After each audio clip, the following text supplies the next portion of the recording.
Bonjour à tous et à tous, aujourd'hui on se retrouve pour une nouvelle vidéo et comme promis dans la vidéo de mercredi, je vais vous présenter mon dernier coup de cœur en termes de livre de coloriage. Il s'agit du steampunk design. Alors tout d'abord, qu'est-ce que c'est le steampunk? Le steampunk, moi je l'ai découvert en tant que genre littéraire et c'est avec la fantasy mon genre littéraire préféré.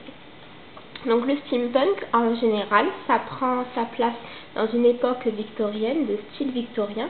Donc on a les hommes qui sont toujours des gentlemen, les femmes qui sont des ladies, on a les très belles robes, etc. Et à côté de toute cette ambiance 19e siècle, on se retrouve avec des avancées technologiques qui n'existent même pas encore aujourd'hui. Donc on va retrouver des dirigeables, on va retrouver des mécaniques, comment on appelle ça, des automates, voilà, plein de choses de ce style. Et c'est ce que j'aime beaucoup en fait. J'adore l'alliance des deux entre le ferraille et la soie, on va dire. Donc voilà. Alors avant de vous présenter ce livre, j'ai décidé de vous présenter 3 livres à lire steampunk que j'adore. Je me suis dit que pour celles et ceux qui regardent des vidéos et qui aiment lire et qui voudraient vraiment se pencher sur ce qu'est le steampunk, peut-être que ça pourra vous donner des petites idées, mais je vais vous les présenter assez rapidement. Alors tout d'abord, on a Sans âme. C'est le tome 1 du Protectorat de l'Ombrelle. C'est écrit par Gail Carriger et c'est une saga vraiment énormissime, j'adore. C'est du steampunk pur et dur, c'est-à-dire qu'il y a même la reine, je sais plus, mais je crois que c'est la reine Elisabeth, ben voilà, elle y est. Par contre, c'est du steampunk surnaturel dans le sens où il y a des loups-garous et des vampires, des fantômes, toutes sortes de créatures surnaturelles. Et j'adore le mélange des deux genres, je trouve que ça fonctionne très bien. Et voilà, donc cette saga, c'est une saga chouchou, j'adore. J'en suis au tome 3 sur 4, il me semble, il m'en manque plus qu'un à lire.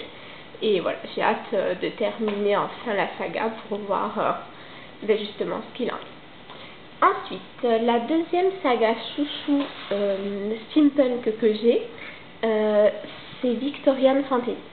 Alors ce livre-là, ça a été pour moi un véritable coup de cœur le jour où j'ai lu. C'est un petit pavé, tellement j'ai aimé, je l'ai lu en une seule fois, quoi. Donc c'est écrit par Georgia Caldera, et là on est dans du steampunk, mais c'est différent parce qu'il me semble pas que...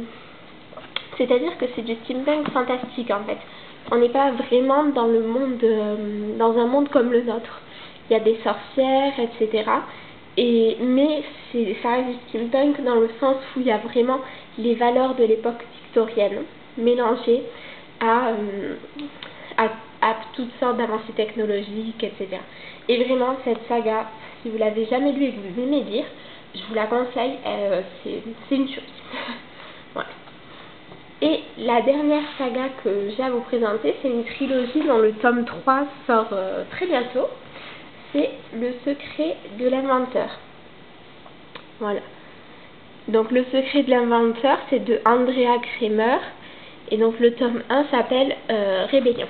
Alors, voilà, c'est ça. Si jamais je voulais être sûre, parce que ça fait très longtemps que j'ai lu le tome 1 et le 2. Et en fait, c'est vraiment du steampunk, c'est-à-dire que ça se passe à une époque qui a existé, avec des avancées technologiques, mais c'est aussi une uchronie. L'uchronie, je ne sais pas si vous connaissez, mais c'est en fait, on va prendre un événement de l'histoire, et on va imaginer qu'il ne s'est pas terminé comme il s'est terminé en vrai. Par exemple, le plus connu, je pense, dans l'uchronie, c'est le maître du haut château, quelque chose comme ça. Je ne sais plus de qui c'est, je l'avais lu pour la fac. Et en fait, c'est imaginer si jamais la Seconde Guerre mondiale avait été gagnée par les Allemands. Et bien là, on est dans une uchronie parce qu'on va imaginer un monde où l'Amérique n'a jamais vu le jour, en fait, où le traité créant les États-Unis d'Amérique n'a pas existé, et donc l'Amérique est sous la dominance de l'Angleterre. Donc celle-là, elle est vraiment géniale aussi. Donc voilà, je vous conseille ces 3 lectures pour ceux qui aiment lire et qui voudraient découvrir le steampunk. Et maintenant, on va passer à ce qui nous intéresse, le livre de coloriage. Alors, c'est un livre édité par la maison Creative Haven. Donc c'est un livre anglais, c'est un livre qu'on retrouve pour, il me semble que je l'ai payé entre 5 et 6 euros. Donc la première de couverture, je la trouve très belle. Comme dans les Hachette, le dessin qu'on retrouve sur la première de couverture, vous allez également le retrouver dans les coloriages. En fait, on vous montre comment est-ce que vous pourriez le colorier. Dans la troisième de couverture, c'est pareil, on vous met un des coloriages que vous allez retrouver dans le livre. Et voilà, et on vous montre comment est-ce que vous pourriez le faire. Donc il y a 30 dessins dedans. C'est pas beaucoup, mais bon, je trouve que ça suffit. Au moins, on est sûr de tous les faire. La deuxième de couverture, vous avez également une image du livre qui est colorié. Et c'est pareil pour la troisième de couverture. Ce que j'aime beaucoup dans ce livre, et ce que je pense que je vais faire vu le thème, c'est que les pages sont détachables. Donc ce qui veut dire que vous pouvez les détacher et ensuite les afficher ou voilà, faire ce que vous voulez. Et moi, c'est vrai que je pense que je vais en colorier certaines afin de pouvoir les afficher dans mon bureau. Alors, ce qu'il y a de super bien aussi avec ce livre, c'est que les dessins sont seulement recto. Vous n'avez rien en verso, vous pouvez vraiment colorier avec le matériel que vous souhaitez, que ce soit des crayons aquarellables, des feutres aquarellables ou des feutres à alcool. La seule chose, si vous coloriez au feutre à alcool, vu que le papier est quand même assez fin, je vous conseille de mettre une feuille ou un carton entre les deux dessins afin que ce que vous allez colorier sur ce dessin-là ne déteigne pas sur ce dessin-là. Alors maintenant, on va commencer. Je vais juste un tout petit peu, voilà, zoomer pour que vous voyez encore mieux. Je trouve que tous les dessins sont vraiment beaux. Voilà, c'est ce que je vous disais, il y a énormément d'engrenages dans le genre steampunk. Vous en trouvez tout le temps, dans toutes les mécaniques qui sont créées, elles ont les engrenages à l'air, etc. Ben, c'est vraiment... J'aime beaucoup. Après, je pense que ça plaira pas à tout le monde, il faut vraiment aimer ce style-là.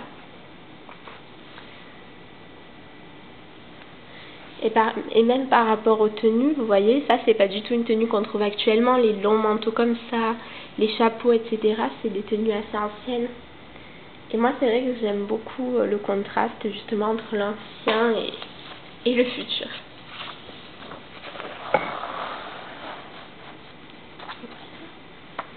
Ah oui, ça aussi, on a souvent des personnes qui vont avoir des bras mécaniques, etc. Des ajouts en fait technologiques.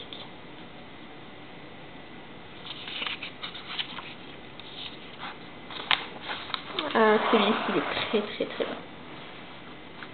Par contre, il y a vraiment plein de minuscules détails. Je sais pas encore à quoi est-ce que je le colorierai.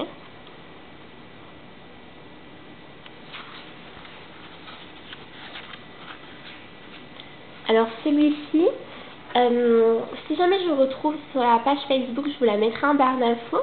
Mais il y a une fille que je suis sur Facebook qui l'a colorié. Elle a colorié d'une façon juste sublime. Il est vraiment très beau le dessin qu'elle a fait.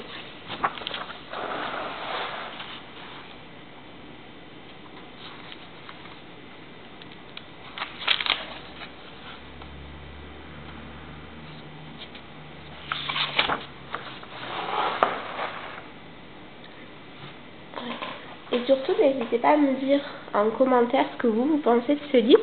Parce que c'est vrai que, à part donc le dessin que je vous ai montré, que j'ai vu colorié par une personne sur Facebook, je n'y ai pas vu beaucoup tourner du tout en fait. Alors que, je sais pas, dites-moi dans les commentaires ce que vous en pensez, mais moi je le trouve vraiment vraiment magnifique. Ce que j'adore aussi, c'est ces espèces d'encadrés. Je trouve que du coup ça donne encore un style au dessin. On dirait vraiment voilà des photos. Bon, celui-là c'est celui que j'aime le moins, je crois. Par rapport au fait que il y a juste deux gros visages et je sais pas ce que je préfère colorier les visages en fait. Mais bon, ça sera l'occasion de s'exercer.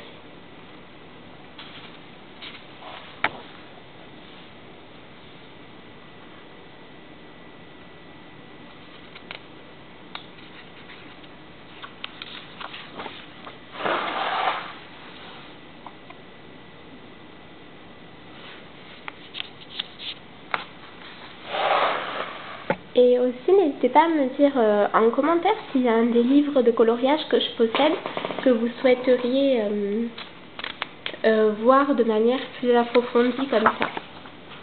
Parce que je pense que je vous ferai une fois par semaine une vidéo de présentation vraiment d'un livre. Mais si jamais il y en a un que vous voulez voir plus que les autres, n'hésitez pas à me le dire, je le ferai avec plaisir.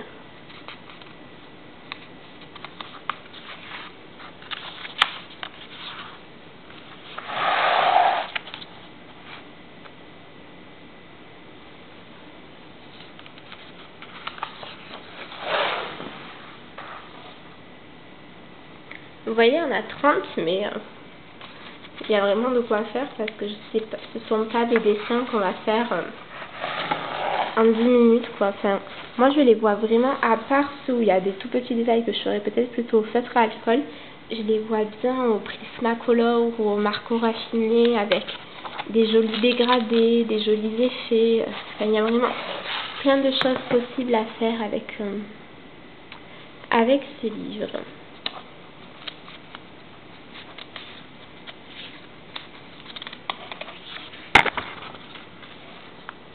Voilà, alors ça, c'est un code du steampunk, hein, clairement. On en a déjà vu plein dans les autres dessins. Les montgolfières, les dirigeables et tout ce qui vole dans les steampunk, il n'y a que ça, quoi. Ils sont... c'est un des codes, je pense, mais vous trouverez toujours des engins volants. Ah, j'ai oublié de vous présenter un autre livre Mozart.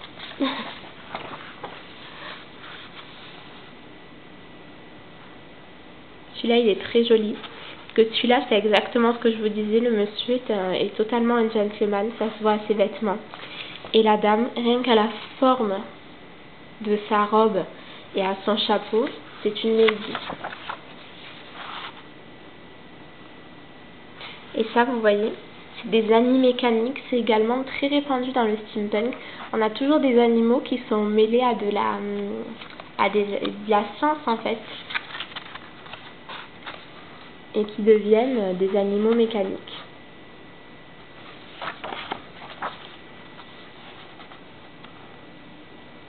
Il est très beau celui-là.